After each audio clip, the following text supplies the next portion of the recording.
Shalom, Israel. Yahweh Ba'Shem, Yahweh Shabarak Thug to the brothers. Yahweh Shemal Athah Ba'Shem, Yahweh Shai to the sisters. This is the ISUPK, the Israelite School of Universal and Practical Knowledge. We start out at 1 West 125th Street, Harlem, New York, under the leadership of Commander General Yohana. And since 1969, we've been teaching this truth to so-called Blacks, Hispanics, and Native Americans that we are God's chosen people. We are the lost 12 tribes of the children of Israel. You know what I'm saying? We are the lost sheep of the house of Israel that Christ spoke about in Matthew chapter 15. You know what I'm saying? So what we do is, shalom. Y'all shema, Yahweh Shem, Yahweh Shai. So what we do in the ISUPK is we bring our people back to the Most High. You know what I'm saying? We give our people the unfiltered truth. You know what I'm saying? We give our people the cure for their mental illness. You know what I'm saying? The cure for Stockholm syndrome. You know what I'm saying? The cure for poverty. We give our people the answers, the solutions. You know what I'm saying? And it seems impossible coming from our world.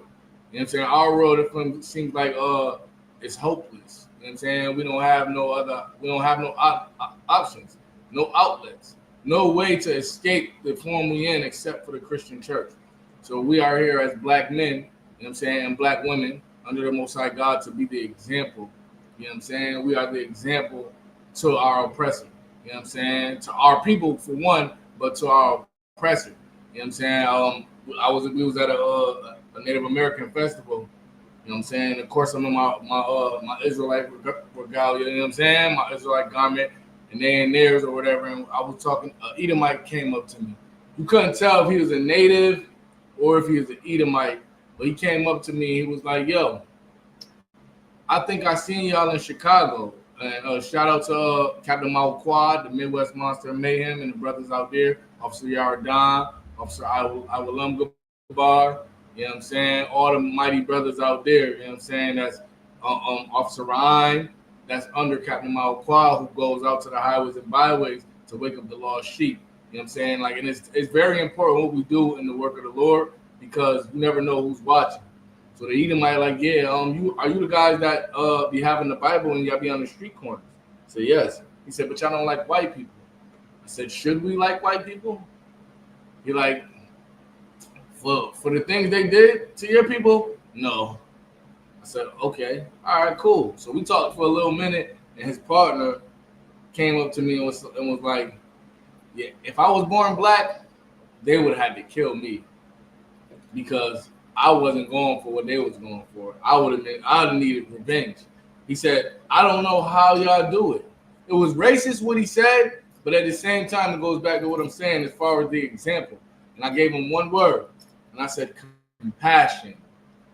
My people, Blacks, Hispanics, and Native American, are the most compassionate people on the face of the earth. I was at my slave, and we had the slave since him, I in my class, right? I'm in training right now. So our people like, yo, yeah, that African is bugged out. And I say, yo, that African would never go for what we go for. He would never allow the amount of disrespect, the amount of warfare that been waged against us in this country. Africans would never allow it. No free person would ever allow it. But our people have allowed so much evil to be done to us, and we only seek love from the people who've done this evil. And I told him, the word I told him was compassion. We have to have compassion. You know what I'm saying? And there is no one more compassionate than us. That's the person who needs to rule the world. The person who needs to be in charge is the person that can actually have feelings for other people, that can feel bad for the condition that another group of people are in. So he laughed. He said, yeah, it's crazy because I was at church and that was the topic of church.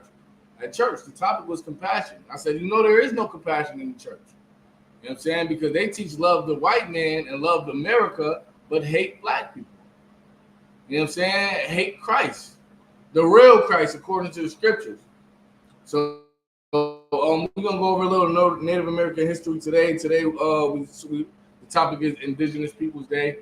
Of course, our oppressor made a holiday, so-called, and it's not in the Bible or anything, to honor the Native Americans.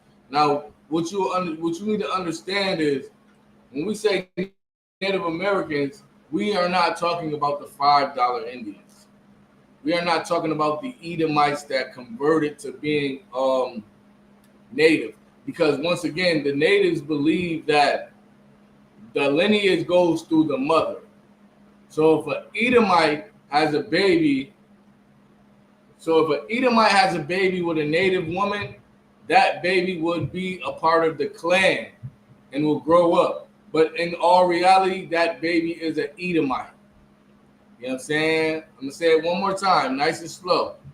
The Native American, throughout their history and their culture, which they adapted, was a matriarch, meaning everything goes through the mother side. So if an Edomite had a baby with a Native American woman, that baby would be classified as a Native American Indian from the whatever clan. But in all reality, that baby would be an Edomite. You know what I'm saying? So we got to understand that Edomites have infiltrated the Native American culture. So just because somebody lives on the reservation, somebody's claiming to be a native, doesn't make them native. A lot of the natives are black. So I got a video. It's very educational. If you pay attention to any of my classes, you know my classes are very educational. Like, this is not a joke. I say this almost all the time. This is not a joke. This is not a game. I'm not here to make you laugh. I'm not an entertainer. You know what I'm saying? We are officers and priests and captains, you know what I'm saying, and generals in the ISUPK, the Israelite School of Knowledge. So we are a school. Your job is to get educated. If you want to laugh, there's many other platforms you can go to laugh. You know what I'm saying? Here, we about education. You know what I'm saying? Like, so I did have a conversation with a brother, and I asked him, I said, do your history connect the correlation between your people and my people? And he said no. He said they don't speak on it. Even though there's tribes, whole Native Americans tribes that are dark as me and darker. He said it's tribes down south, the Cherokee, the Blackfoot, you know what I'm saying, the Pequot. It's tribes that the tribal members were darker than us. So they ain't denying that we have some type of correlation or history. They just don't emphasize that in their culture. They only emphasize them. And it's so the spirit of America. The spirit of America has divided blacks, Hispanics, and Native Americans, where Dominicans only recognize themselves as Dominican, where Puerto Ricans only recognize themselves as Puerto Ricans, where black people only recognize themselves as African American, where we all are tribes of a nation, but we don't identify with each other. You know what I'm saying? We don't identify with each other. We identify individually. You know what I'm saying? And that's the problem with America, because we are not individuals. We did not end up in captivity individually. We went into captivity as a nation. The Native American Indians went into captivity as a nation. The Taino Indians went into captivity as a nation. The African Americans went into captivity as a nation. The Jamaicans went into captivity as a nation, as a group of people. So what we have to do is come back to our roots. We will show much love.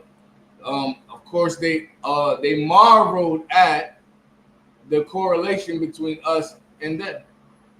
And I had a brother, a Gadite brother, ask me, like, "Yo, who made that belt?" Mind you, he's selling belts for $300, starting at $300. He got $300, $400, $500 belts.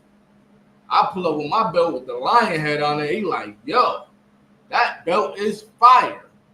And I kid you no lie, our cultures are the same, minus a little bit of the infiltration of the white man. The Native American culture and the Israelite culture is the exact same. Let me see if I can get something. So, boom, just to skip right to the point, because I do have a video. It's about 20 minutes. It's very educational. Just listen. It's an Edomite talking, but listen to the details. I will be stopping it periodically. You know what I'm saying? I'm gonna bring out a few scriptures, and I have an article as well. So we're gonna dig right into it. You know what I'm saying?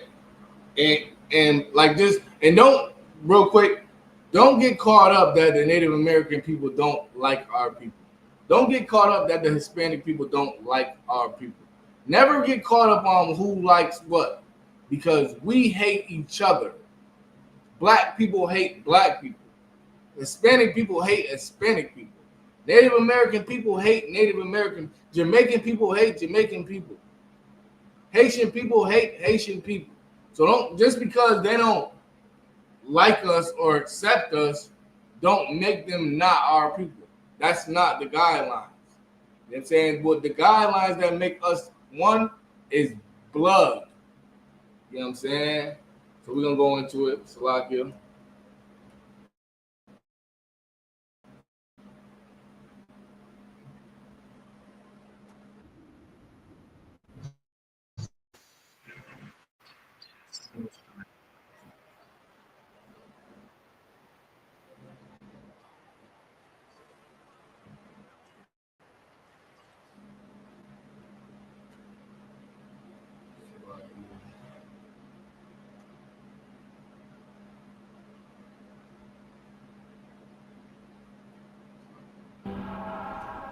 And also in this landmass from coast to coast and everywhere in between, there lived hundreds, if not thousands of different nations, tribes of people whose land this was. This was their home. But then others showed up to these shorelines in their boats. And that is when everything changed.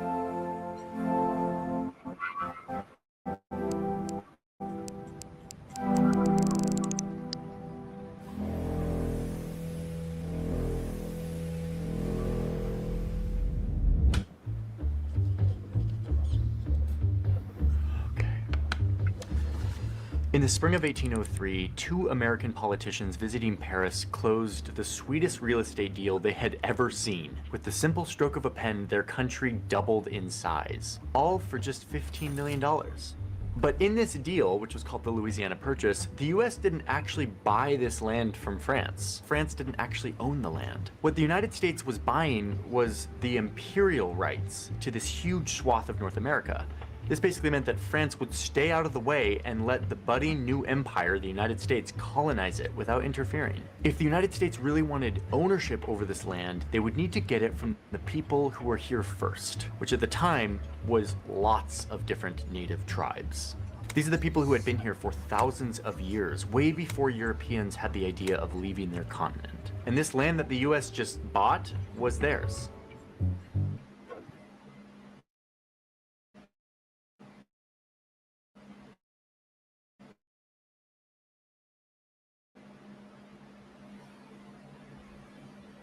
If you're wondering,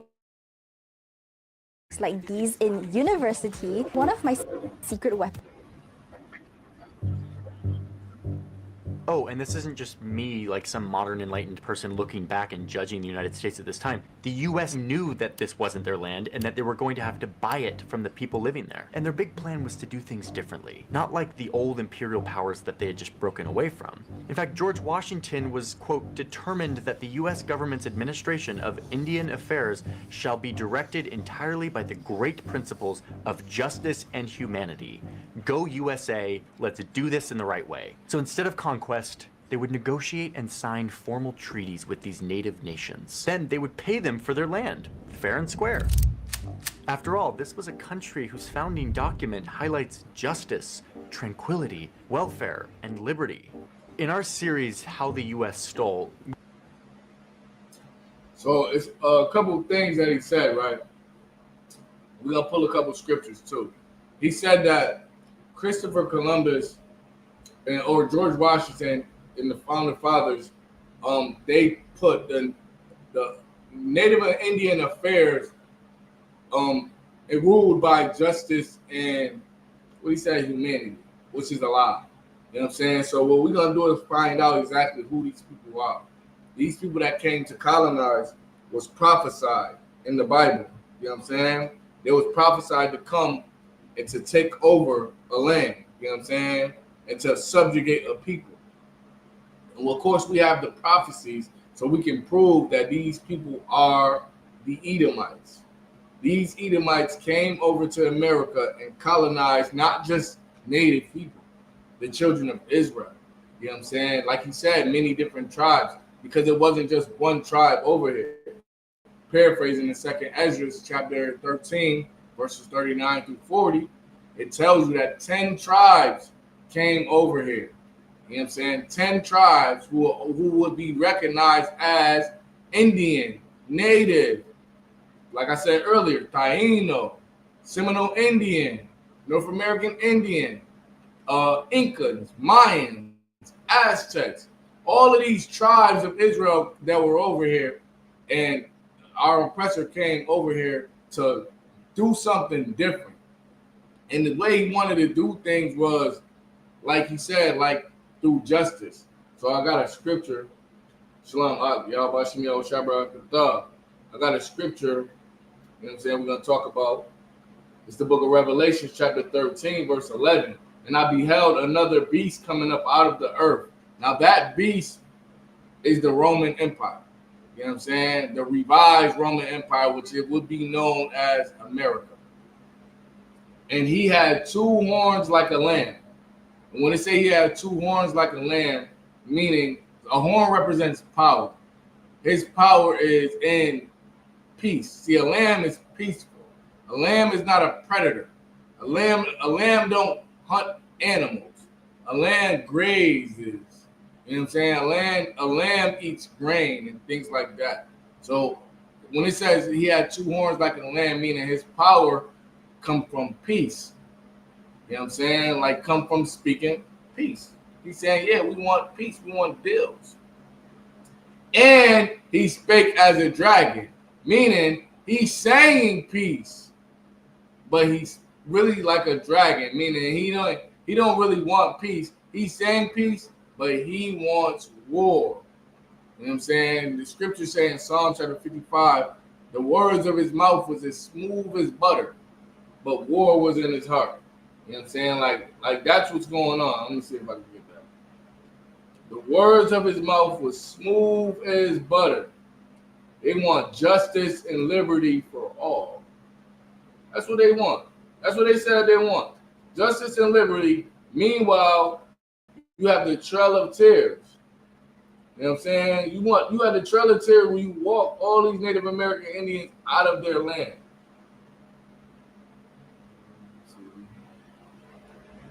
Whoa, right here, got it. You know what I'm saying? Got it. You know what I'm saying? I ain't too slack when it comes to scriptures. Listen to this.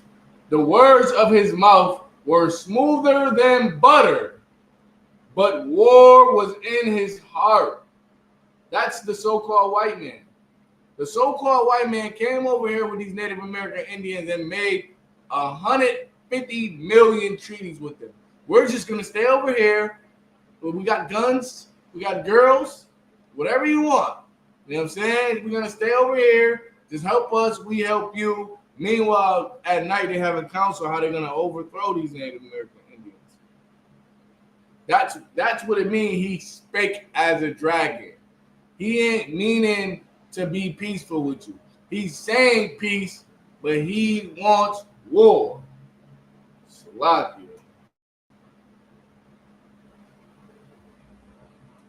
We get to see how the U.S. grew from a group of English settlers to a global superpower. But none of those stories would exist without this one. The Ori, the first thing that the U.S. ever stole. Rent a car from our newest fleet yet. Your real car never has to know.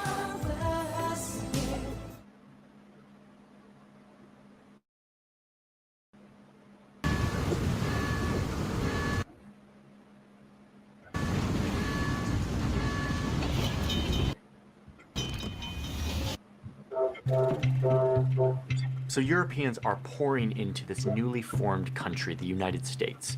And the government is making deals and signing treaties with the tribes allowing these newcomer immigrants to settle on their land. At first, this is a fairly peaceful transactional process. The US would offer food, farming equipment, cash, the services of a blacksmith, all in exchange for ownership over this land. But unsurprisingly, a lot of these tribes had no interest. Now, a lot of that is lies. None of it was exchanged for ownership of the land. The land, they gave them pieces of the land. And this is another thing that I found real interesting. Because before I came into the truth, of course, I did thousands and thousands and thousands of hours of research on the Native American tribes, us, trying to trace our roots and comparing and contrasting us to the so-called Native American Indian. Now, and it was a part of the Constitution, the Native American Constitution, that they believe that the land is not theirs. The land is God's, and they are just sojourners. So they can't sell the land one to another. They just pass the land down from generation to generation to generation to generation. Let me see if I can find this.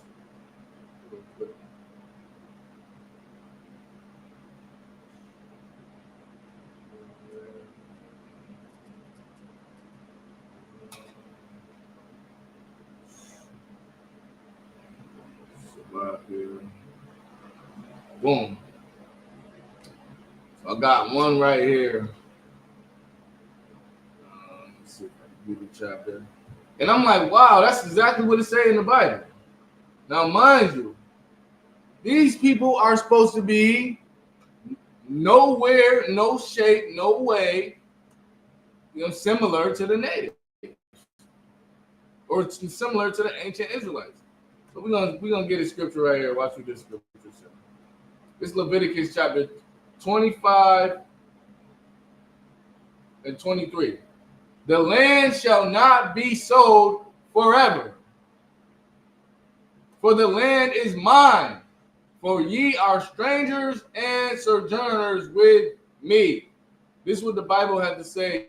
This is what God told the Israelites when we was creating laws. He said, we want to give inheritance. Everything is going to be passed down from generation to generation. The land cannot be sold. You can't sell the land of Judah to the Germans for $25 million because the land is God.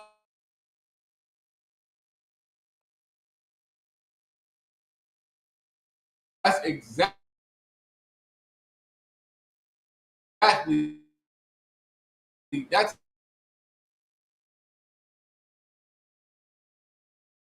exactly what the Native American Constitution said.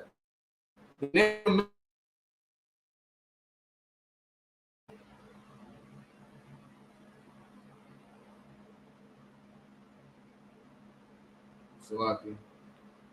they can't do nothing with your money, so they lie, like they always do.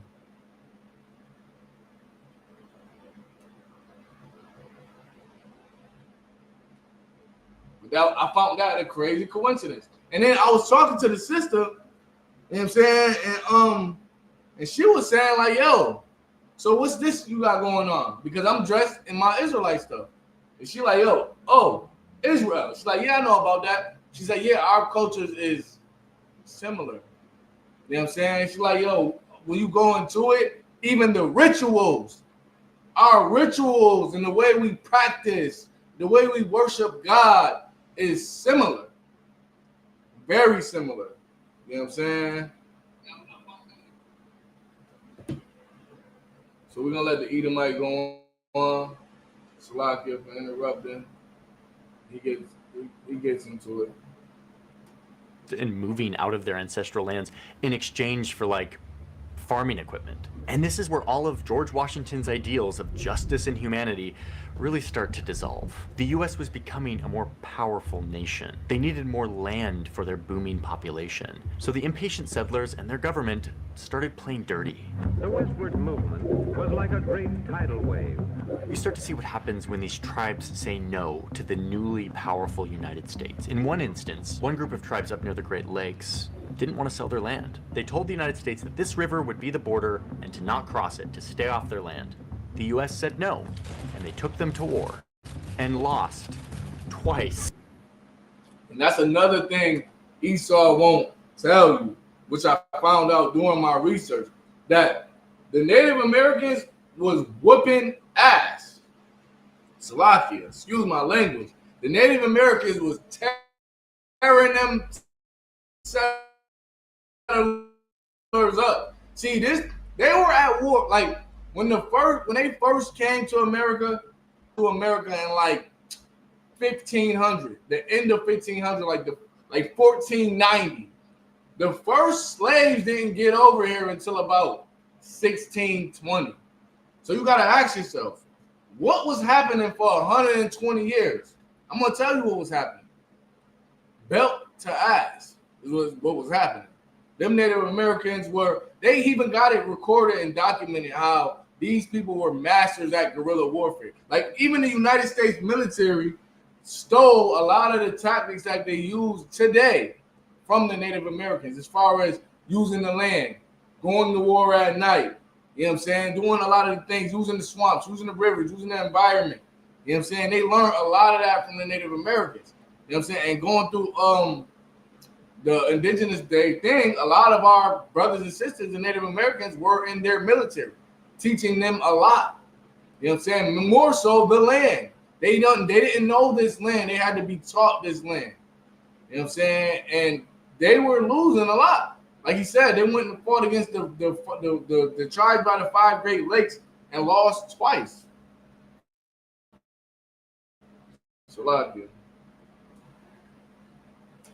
But on the third time, they won the battle and forced the tribes to sign a treaty giving away all of this land, basically all of present-day Ohio. Something very similar happened down here when the Seminole tribes refused to leave their land. The US military came in, another war, killing thousands, forcing the tribes to sign a treaty and pushing them into the swampy interior of the state, where they had no access to their farmland or the ocean. Down here in what was becoming Alabama, the Muskogee Nation refused to sign a relocation treaty, but not wanting to go to war, agreed to sell a portion of their land in return for a guarantee that they could keep the rest. And the United States agreed, and they actually did. And the Muskogee kept their ancestral lands forever. Womp womp, no, that didn't happen. 4 years later, a bunch of white settlers moved in, boxing the Muskogee out of their ancestral land. As tensions grew because of this violated agreement, the US military was called in to force the Muskogee out of their lands. No treaty was ever signed. I mean, the shenanigans ranged the whole gamut here. They would get tribal leaders drunk to trick them into signing this paper that gave them all the land. They would appoint... Like, yo, the white man is the devil. And if you think of him lying, watch this. It's the book of Deuteronomy chapter 28, verse 49.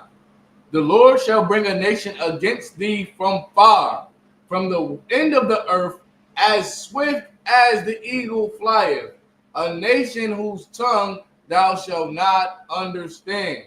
I got an article how Christopher Columbus brought a Hebrew interpreter to these islands where he was scouting for the British. Or for Spain, Slovakia. He brought Hebrew interpreters. Why?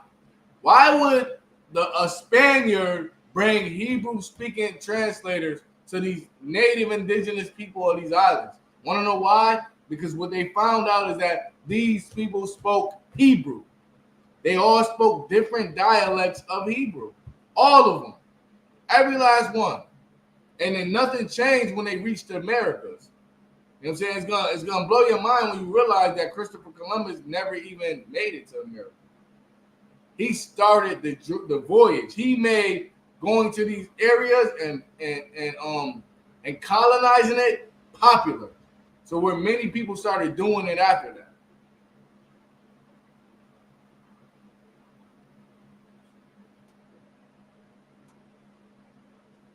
Random people to be the tribal leaders and then tell them to sign away the land for the whole tribe. In another conflict, the Sioux and Arapaho nations defeated the US military over and over until the US finally signed a peace treaty acknowledging their land.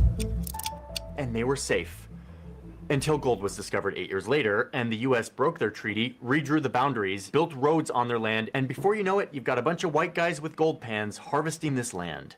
Treaties and justice. Now, just to show you that the white man is the devil and that the same thing happened to us, when we became prominent and we started building up these cities, first they forced us to the inner cities. Once we started building up the inner cities, they started making highways through where black people went. They started making railroads through where black people live. So that way they can travel without ever having to cross paths with black people. So that they can destroy the infrastructure of black people. Because black people are very, very, very, very, very profitable. That's one thing all nations know, that black people are very profitable, whether it means using them for consumption, because we are the number one consumers, or using them for marketing, because we are the number one marketing tool on the earth. You give it to black people and they make it look good. Who you think made Rolls Royces look good? You think white people made Rolls Royces look good? No, black people did. Who you think made Jordans look good? Black people. Jordan said the shoe wasn't made for black people. It was made for white fans, people who had the money to buy them. But yet we put them on. And woo, wee. Whatever we do, we are the number one thing on the earth. So they always attack our infrastructure. The same thing with the Native Americans. Like, you got to see these people. They have no factories. They have no contracts. They don't have nothing. And the material that they make is immaculate. Like you had to see it to believe it. You had to see it to believe it. Salakia. Be damned. Eventually, other tribes caught on to what was going to happen, realizing that refusing the U.S. government would mean violence. So they would sign the paper, take the money, and leave. Over the course of almost 100 years, the United States signed 368 treaties with tribal nations, who were driven out one way or another to make way for white settlers, who established control over this land that their government had stolen for them. And yes, you have all the paperwork, all the spreadsheets that they were making, all the treaties, a nice paper trail. But this was all a facade of justice, a thinly veiled campaign for imperial conquest.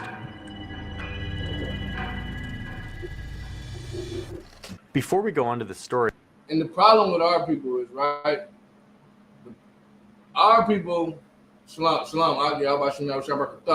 our people admire the willpower of the so-called white man.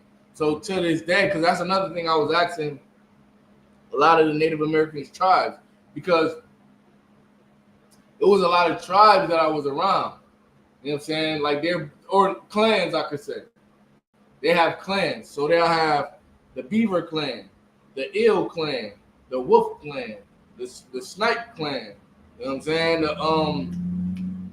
The Turtle clan. They have all these different clans, and all these different clans believe different things. Because I had a few of them that said, yeah, we don't associate with black people like that.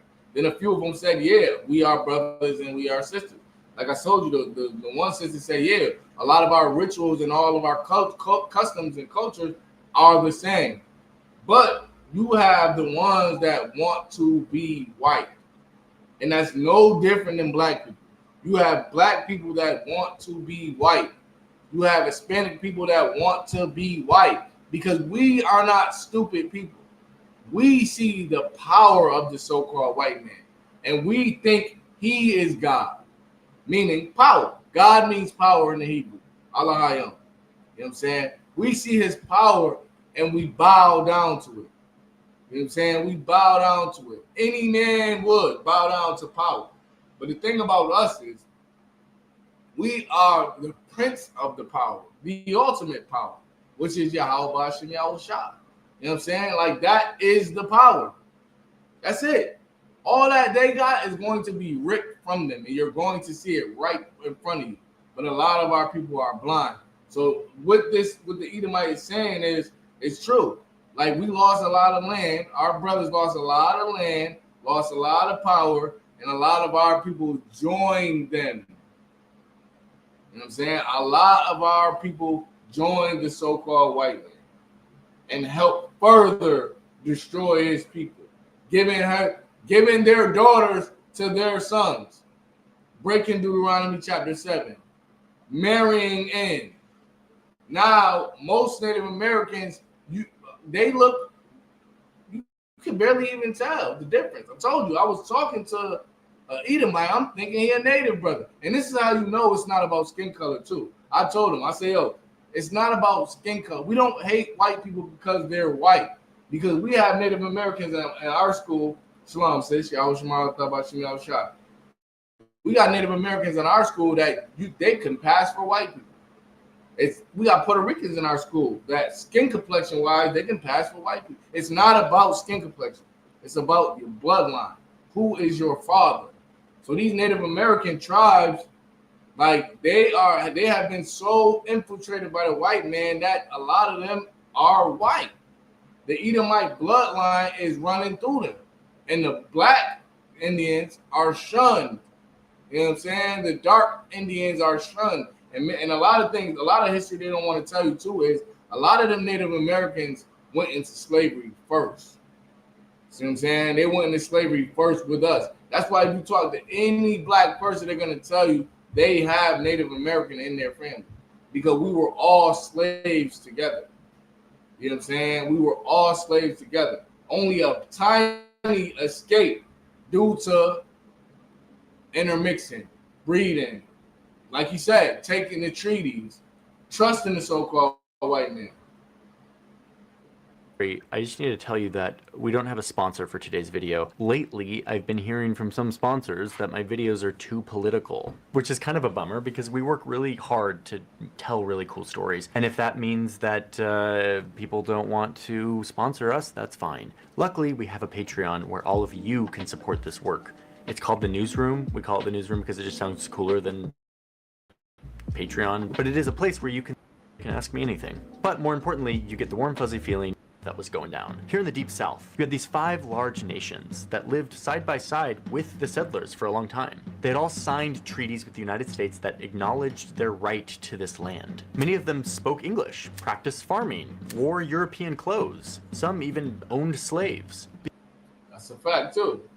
That's another thing you'll hear. Well, Native Americans own slaves too. The white man, black people own slaves too. You know what I'm saying? Like the white man will use his power to divide us, and he always did it. But you know, a lot of the Native Americans were buying slaves to get their freedom. You know what I'm saying? A lot of them was buying us so we can be free on their lands. You know what I'm saying? Like this man is diabolical. The things he did to our people is diabolical. You see, all that land is Indian land and made them sign rights to have rights to their own land. What he said, a lot of them spoke English. Where did they learn English from? Did they learn it willingly? No. He said a lot of them wore European clothing, meaning suits and ties. Where did they learn how to wear European clothing from? From them. Peacefully? No. He said, we'll go back 2 seconds.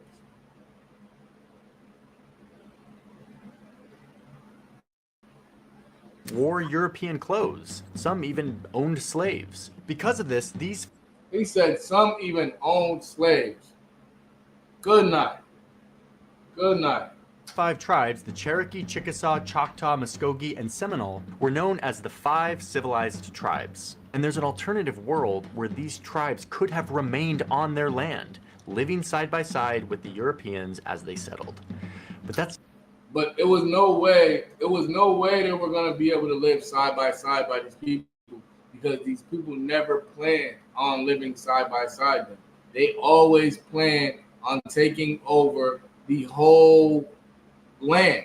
They wanted it all, and they were fighting each other for it. So you had 3 major Edomite tribes that came to America.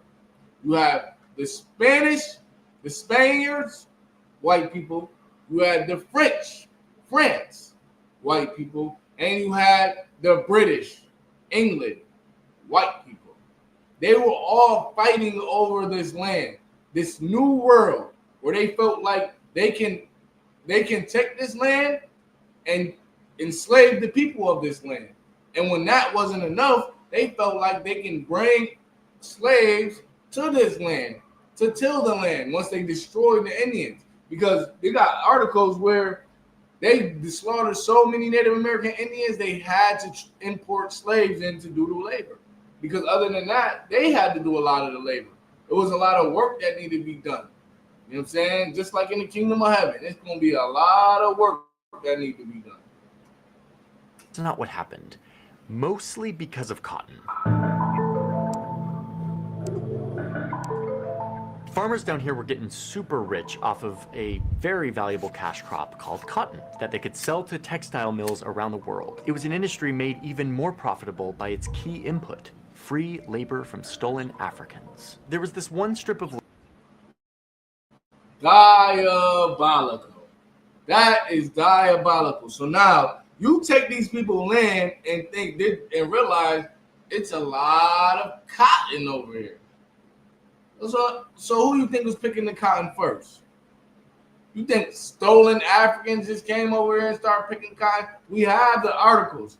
Precinct Officer Sabiyab has the articles. They enslaved the Native Americans. They enslaved the Taino Indians. They enslaved all of our people in all of these islands in Jamaica and Puerto Rico and Dominican and Hispaniola. That's what it was called before it was called the Dominican Republic and Haiti. It was called Hispaniola.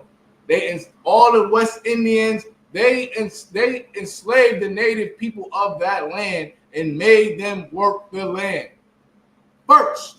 And they had years and years to practice it, to the point where by the time they brought us African Americans over here, all we had to do was just go right to work. They already had the plantations. They had everything set up. They already had slaves there already. They were already at war. They already had military pacts, treaties with the people. They were getting funded from everybody. They were getting funded from Spain. They were getting funded from Britain, and they were getting funded from France. Why do you think Canada is owned by the French?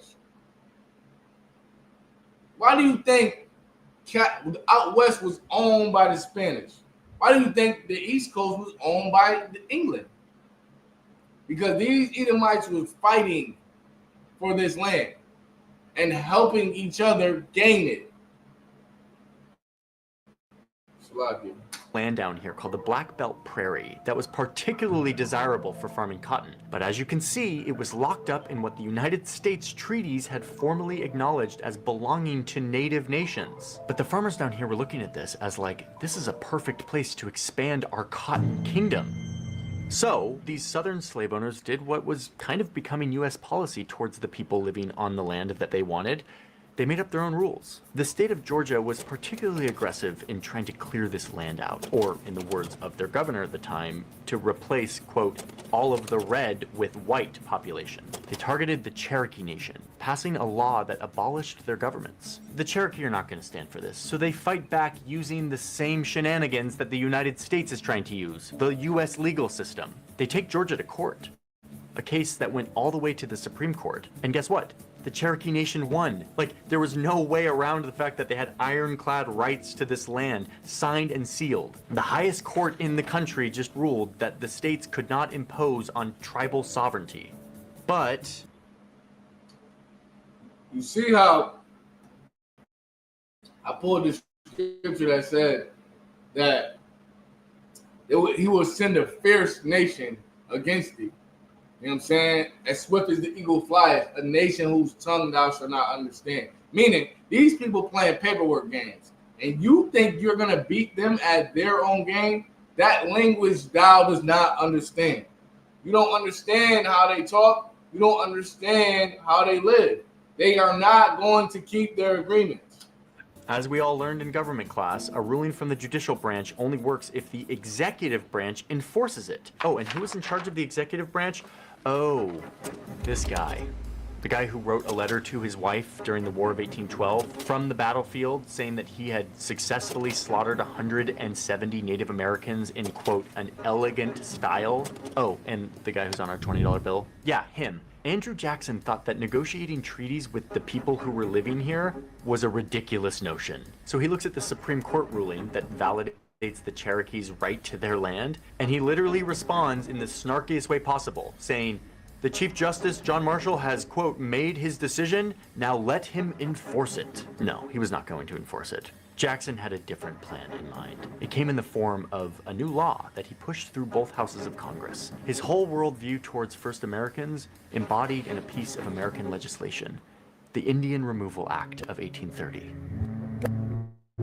This law used taxpayer money to get tribes out of the United States and to relocate them to an uninhabitable place that surely no American settler will ever end up. The Great Plains seemed an inhospitable land to people familiar with the eastern states and of Europe. This became their dumping ground, and it came with a promise. Move here and we will never mess with you again. And what's crazy to me is that even after all of the... That is crazy. The Indian Removal Act. But it came with a promise. Move here and we'll never mess with you again. You know what that sounds like? Gentrification. That sounds like gentrification on a whole new level. We're going to knock your power out, get you out of here, and we're going to move somebody else in. Listen, I was talking to the Native Americans, man, and you know, I'm in the ISUPK under Commander General Yohana. So Commander General Yohana instilled wisdom in us that's beyond anything that you can learn in the world. Meaning, we understand warfare. We understand when a nation is at war with another nation. That's something that the Native Americans, they lost. Like, it was a sister, she was teaching how she's a descendant of the families, the first family that was there to meet the settlers when they first arrived. The family that accepted them and brought them in. She said she's a descendant of that family.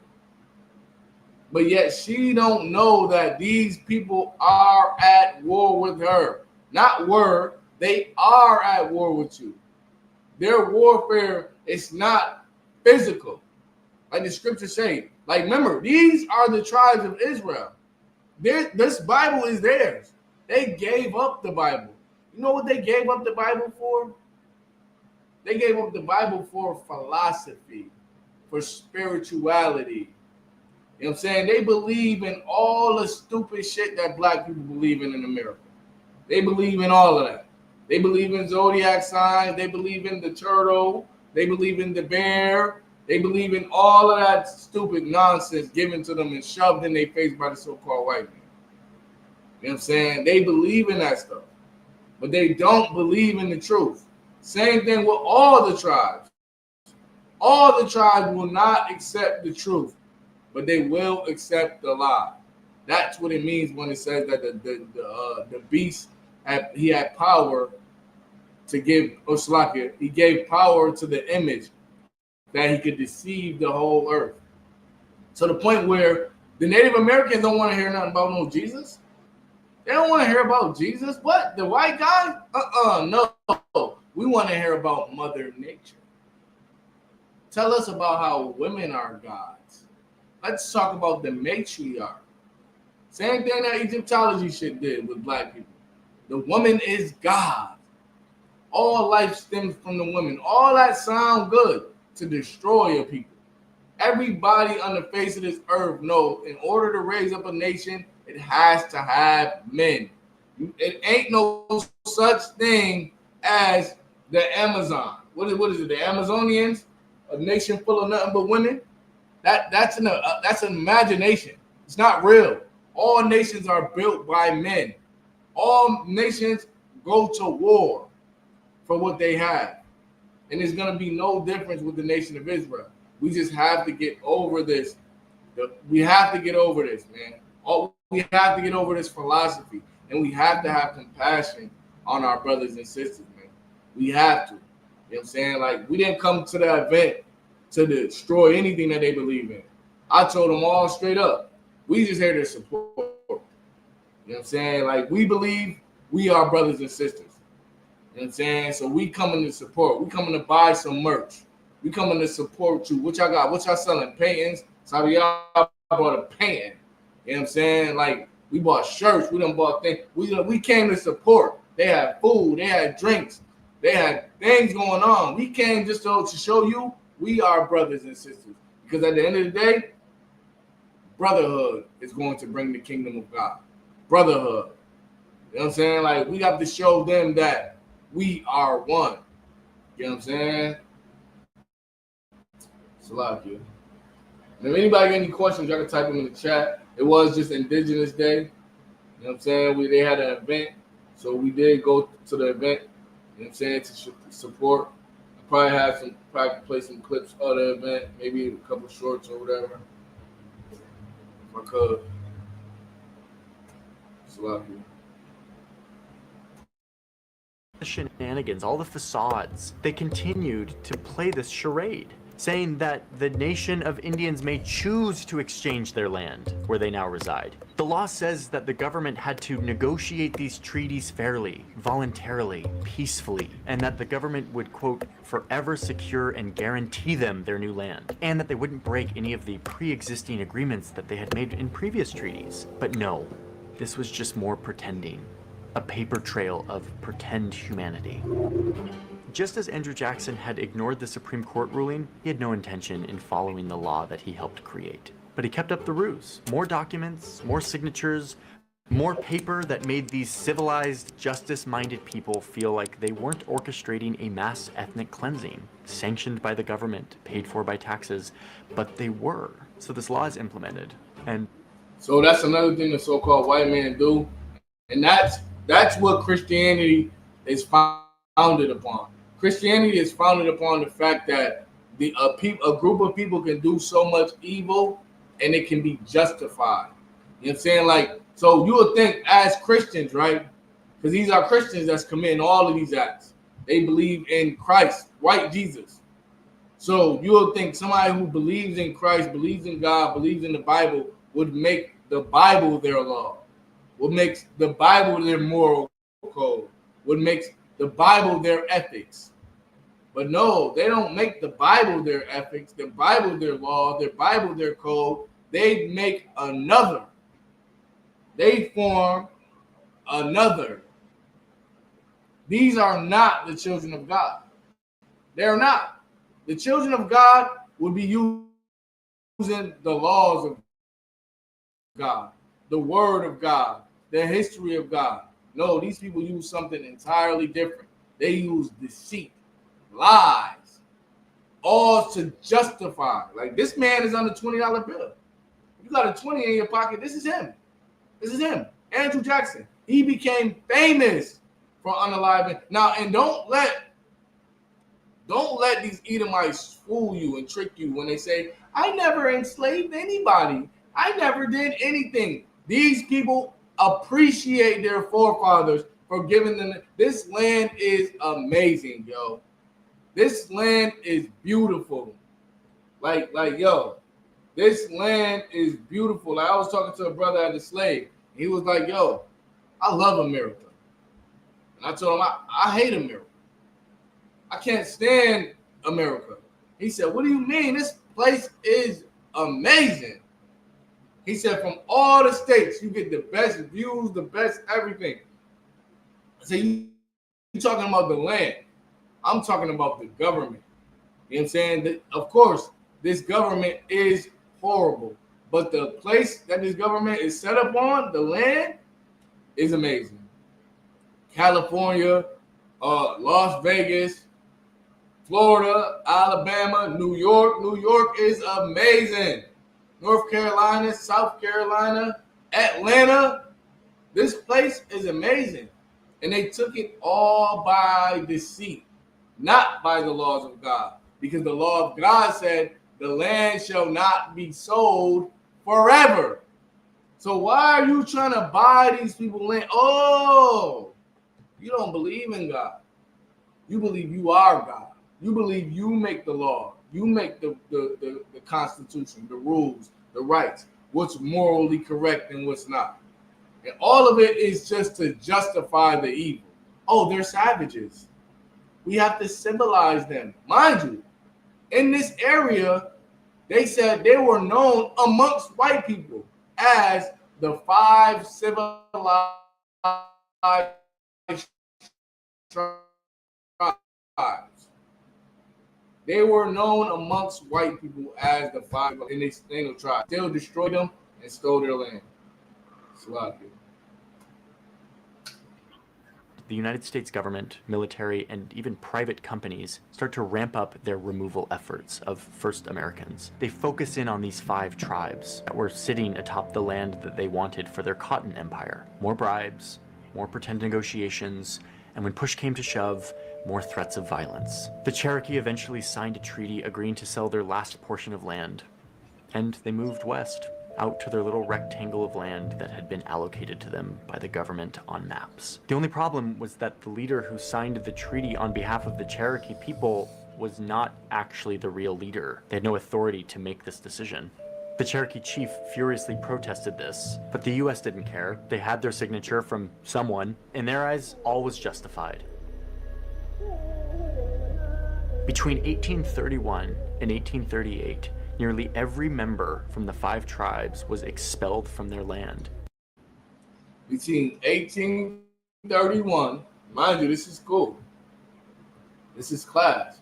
You're going to be educated today.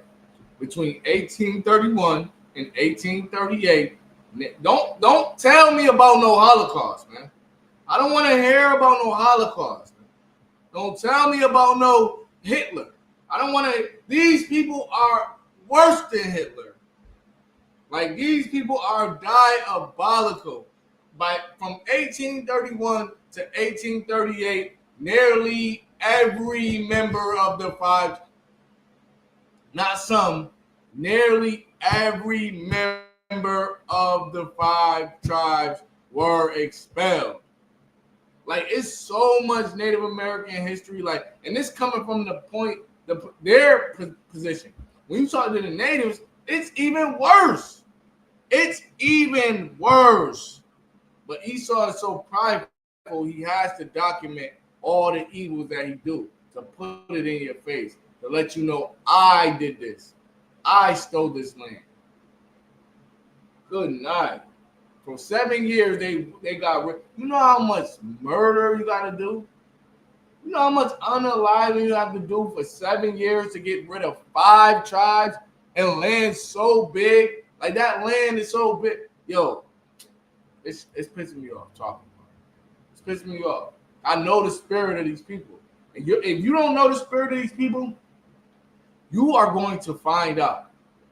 You are going to find out the spirit of the oppressor. Like, anybody that ever been to prison, you know the spirit of white people, because they have that spirit. I always told myself when I did my time, I say, yo, these white people have to be the white people that enslaved us, because the white people that's in the free world, they're not strong enough to take us. Because I always said as a kid, like, yo, how did they take us into slavery?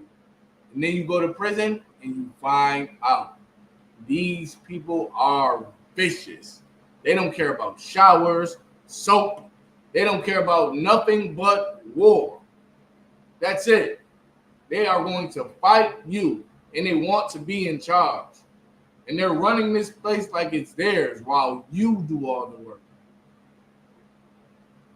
Good night. They got rules. You can't even look some of them in their eyes. You can't they call it reckless eyeball. You can't even look at them. They'll F you up.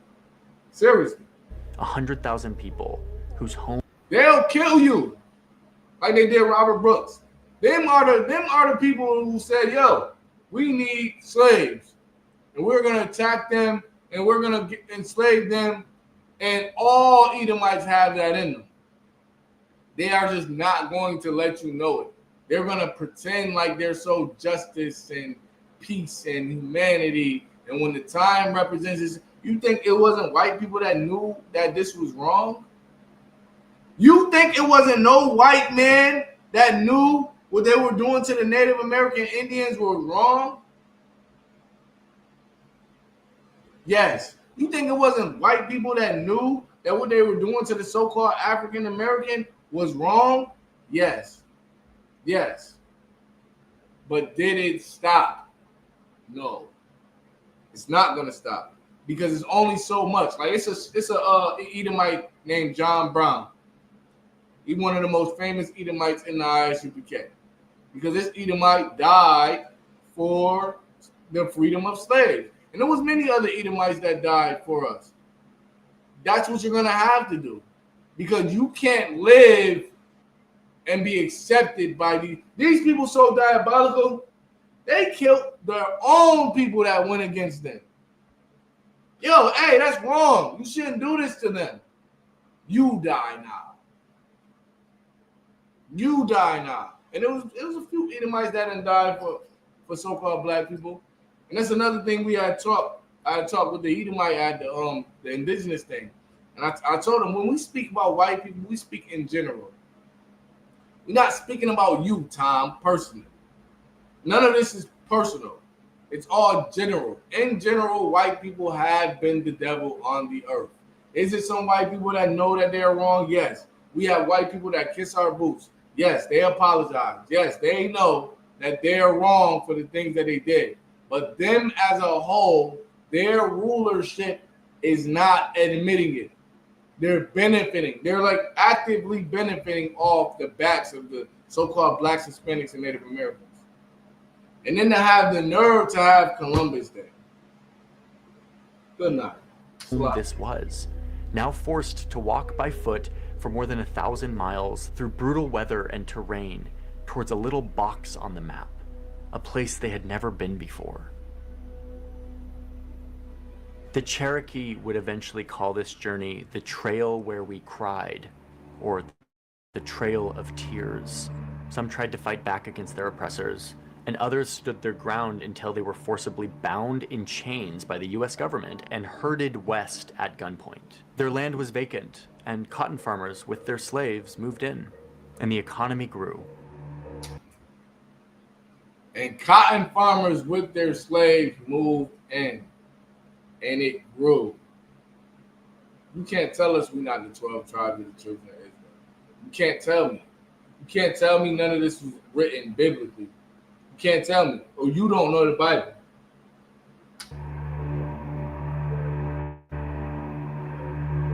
We'll never know how many people died during all of this, how many lives were really destroyed. Some people say 3,000, other estimates say 15,000, but you don't need those numbers to see how destructive this was. It was systematic, it was documented, and it was enshrined in law. We have a paper trail of all of it, showing the receipts, the payments, the treaties, the bureaucracy of it all. It's like a bunch of spreadsheets from the 1800s. American settlers, in an effort to be different from the old world empires they fled, ended up carrying out the first state-sponsored ethnic cleansing. There's a reason why Hitler, 100 years later, references this exact event, this process. And it's crazy because America paint Hitler as evil. When Hitler studied them and learned what they did to blacks and Hispanics and Native Americans and said, I can do the same thing. And he wasn't even close. He was not remotely close to committing the evils that America had committed against the indigenous people of this earth. Good night. He used them as a reference. When he was carrying out his own ethnic cleansing, he said that the Volga, which was a river in Russia, would be, quote, our Mississippi. He said that Europe, not America, would be the land of unlimited possibilities.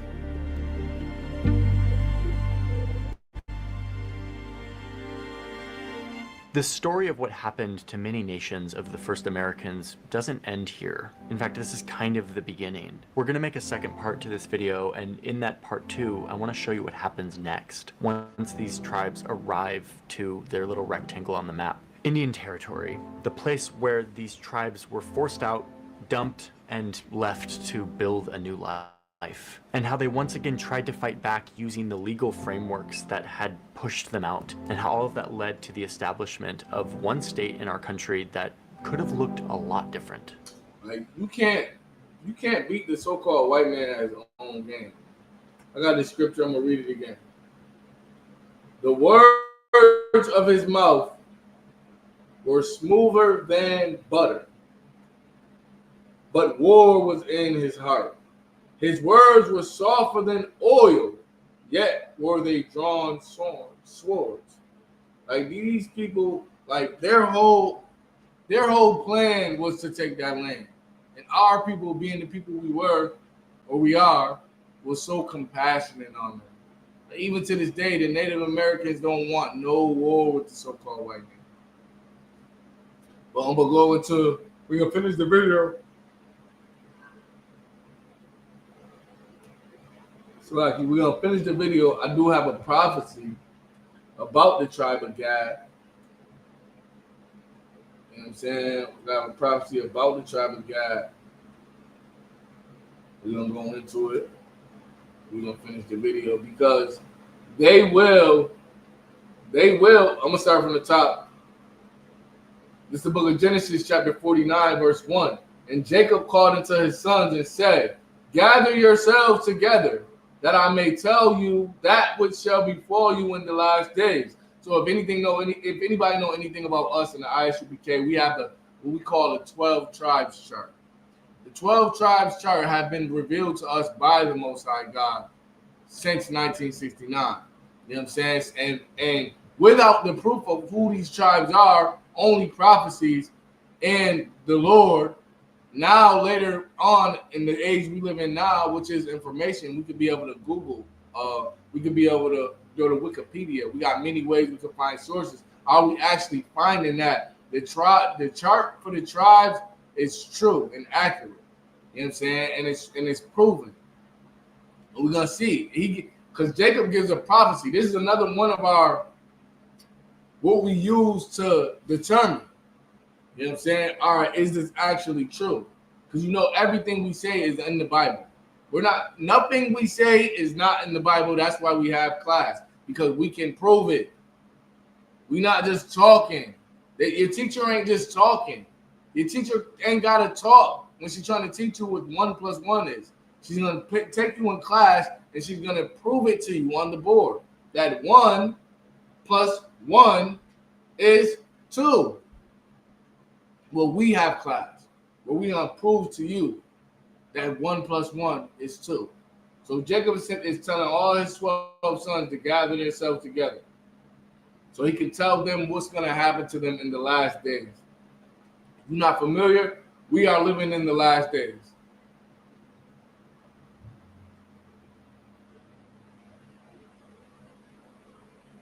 Let's see what he said about Gad. Boom. Good night. Gad, a troop shall overcome him. Good night, bro. This Bible, calm, mama. The water. I'm saying the water for you. I can't wait to see you. I feel like I ain't seen you in forever. So boom. Jacob is telling his son this. First, he's telling all the tribes something that's gonna happen to them in the end, in the last days. If you don't know, from around the time of Christ, even up until now, we would be living in what's considered the last days. Because out of the cycle that we living in on this earth, we are in the end of it. We are in the end of the reign of heathens. We are in the end of the reign of other nations, the reign of evil. Remember, the scripture said the earth was given into the hand of the wicked. We are in the end of that, and we are going to be in the beginning of the kingdom of heaven. We are going to see Christ return. I was telling somebody on my slave, they was asking me like, yo, do your girl believe in what you believe in? So my red believe in what I believe in, but I am crazy. Us niggas in the ISUPK, we are crazy. We really believe Christ is coming back. A black man from the tribe of Judah is coming back to instill order on this earth and to take it over by war. All of these crimes that was committed by the French, by the British, by Spain, all of these crimes are going to be answered to by Christ. He is coming as the judge. Actually, Genesis 49 says this.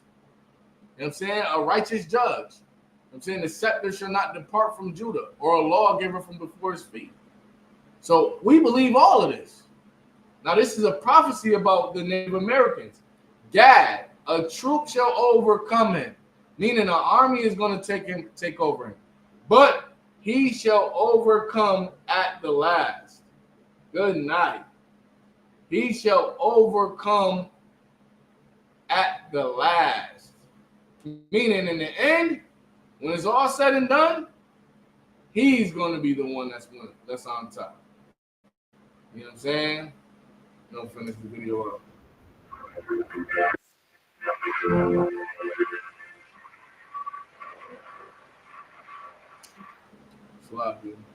So I do have an article. We're gonna get to it real quick. We're gonna go. So this is the proof. So anybody Native American, anybody have any Native American in them, anybody ever spoke to a Native American and they don't believe that they are descendants of the 12 tribes of Israel, this is more proof for you. The black and brown people build this so-called American con. The tribes that made this yep. Con. Yep. Big shout out to the brothers and sisters in the school, you know what I'm saying, the supporters of this truth. You know what I'm saying? Just know the Most High God is raising our nation up. You know what I'm saying? Just know that. So we got, so boom, we're going to bring this to all the people that don't believe and they think we're making this up. Christopher Columbus traveled with a Hebrew translator, interpreter, meaning Christopher Columbus himself didn't speak Hebrew. He spoke Spanish and English. They spoke Hebrew, so they can translate for him to the natives, whose tongue that. Let me read this one more time. Salafi. This is the book of Deuteronomy, chapter 28, verse 49. The Lord shall bring a nation against thee from far, from the end of the earth, as swift as the eagle flieth, a nation whose tongue thou shalt not understand. You know what I'm saying? They don't understand this tongue. This is why he's speaking English. This is why he's bringing a Hebrew interpreter, because he don't understand their tongue and they don't understand his tongue. And this is proof. This is articles. We have, like the Edomite said, I can't agree with him on that. We have the receipts. We have the documents. We have the Bible. And we can match it up together. Remember, the Bible is a history book.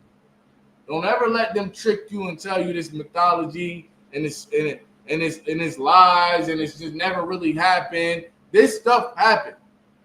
You just have to have the spirit of the Lord to be able to decipher. Otherwise, it's going to sound like a joke. It's going to sound like a novel.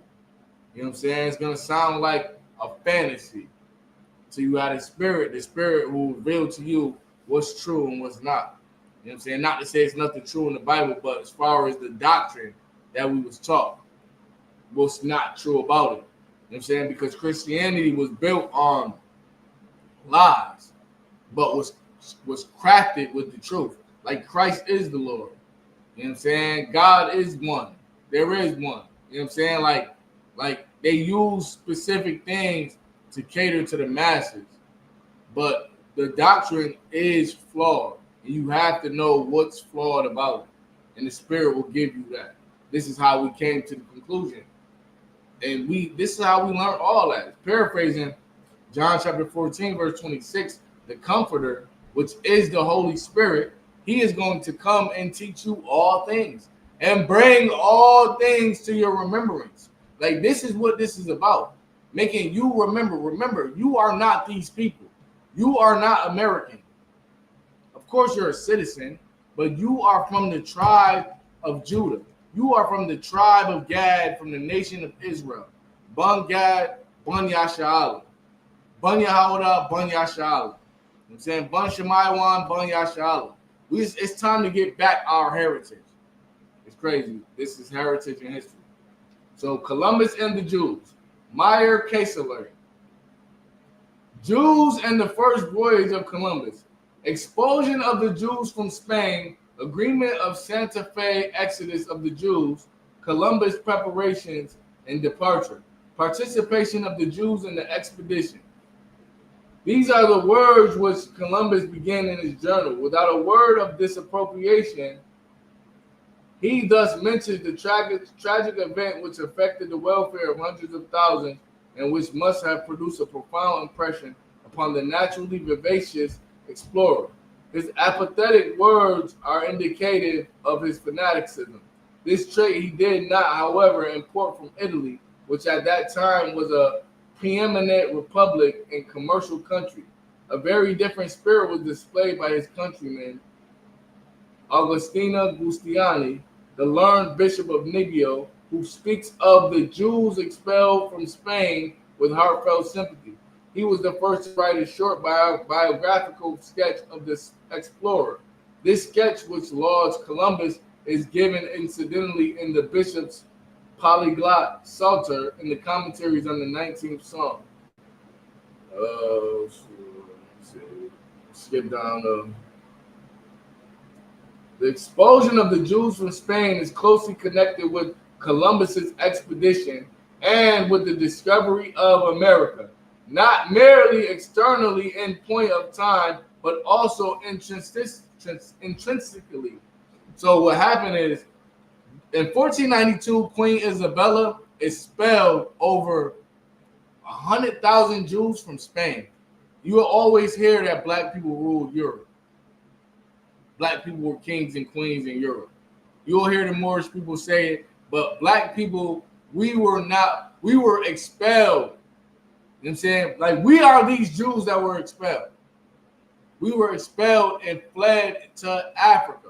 So you got some of us that fled into Africa in 70 AD and always dwelt there until then. You got some of us that was sent to Europe in captivity. A lot of us fled into Europe. A lot of us translated, you know what I'm saying, denounced our religion and followed the ways of the people in Europe and became powerful, rose to prominence, and took over rulership of it.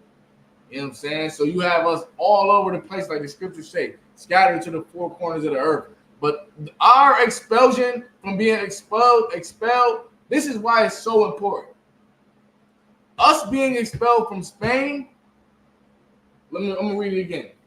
The expulsion of the Jews from Spain is closely connected with Columbus's expedition. Why? Because we had to get out of there first before he can start his conquest, because we are going to be the people that he enslaved. You know what I'm saying? We are going to be the people that he enslaves and sends to these islands where he goes. Now, while he's doing that, he's bringing, I'm going to see if I can get it. You know what I'm saying? With Columbus' expedition and with the discovery of America. Not in January, as Columbus asserts in his journal, but on March 31st, 1492, the Catholic monarch sent forth from the palace of the Alhambra the edict that all Jews and Jewesses of every age should, on pain of death, leave all the kingdoms and lands of Spain within 4 months. The edict, which was signed by Ferdinand and Isabella, is of a wholly religious character, especially as regards the chief reason given for the act. The reason given is that, in spite of the incessant and most energetic efforts of the Inquisition, the Marranos were beguiled by those who adhered to Judaism to return to their old faith, and that this greatly imperiled the Catholic religion. The Jews were generously allowed to take their property with them by land and water, accepting gold, silver, coin money, and merchandise subject to the laws prohibiting exportation. They could thus take with them only such articles as could be freely exported. So this is a whole different account, you know what I'm saying, about the expulsion of the Jews. But it was one Jew named Louis. Let's see if I can get it.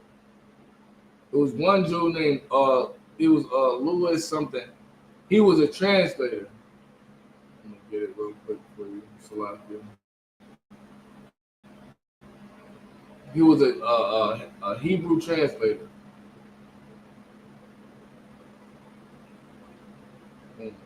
Right. This is him right here.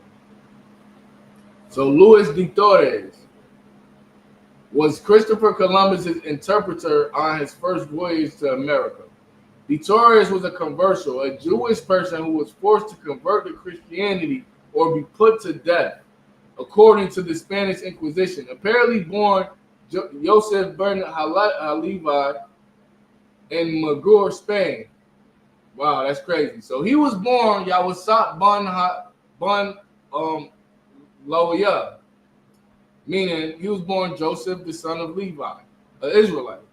The Taurus was chosen by Columbus for his knowledge of Hebrew. Good night. Chaldaic and Arabic.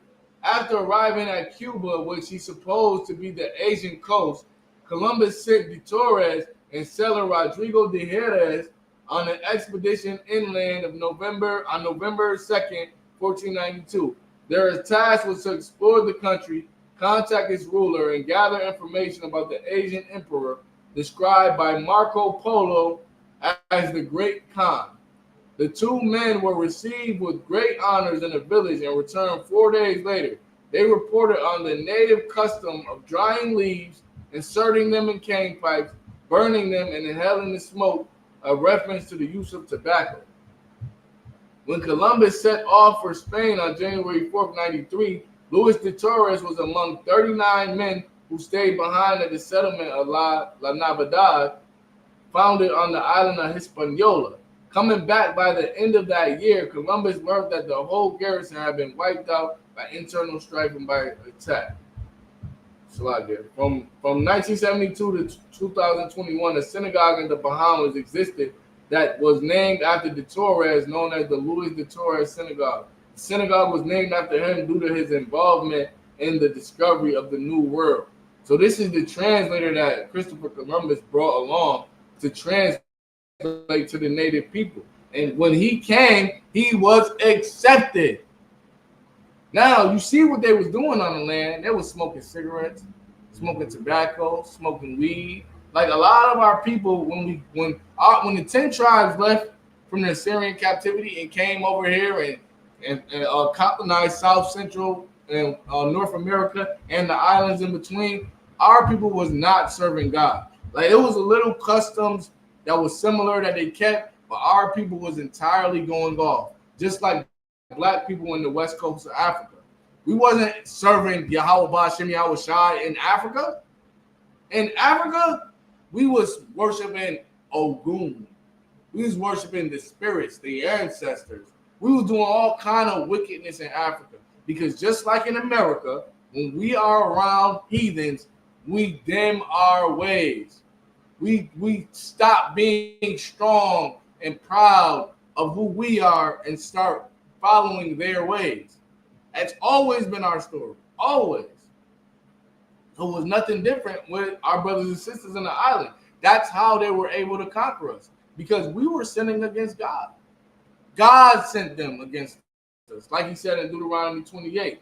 I send a fierce nation against thee. And those Edomites, they were fierce. Christopher Columbus also said when he landed, he had never put his sword down. Not once. Not once. You know what I'm saying? So that's that with the translator, the Hebrew translator. So we can tell your Native American and people, if y'all ain't Israel and y'all have no connections to Hebrew, why was Hebrew translators and interpreters brought to this land? Why was Hebrew being found? All Hebrew artifacts being found all throughout this land. That's one of the main reasons why these nutcases and a lot of these conspiracy theories believe that this place over here is Egypt, is Africa, is the Middle East, is the Promised Land. Israel is over here. They believe that because it's so many artifacts that's found over here that correlates directly to the ancient Israelites, that correlates directly to Egypt, that correlates directly to all the places we've been held captivity. And it's no coincidence because the native people of this land came from there. It's not that this is there, it's that the people of this land came from there. Why else would they speak Hebrew? Why else would they be wearing the fringes on their garments with the ribbons of blue? You know what I'm saying? Why else would they wear the headpieces?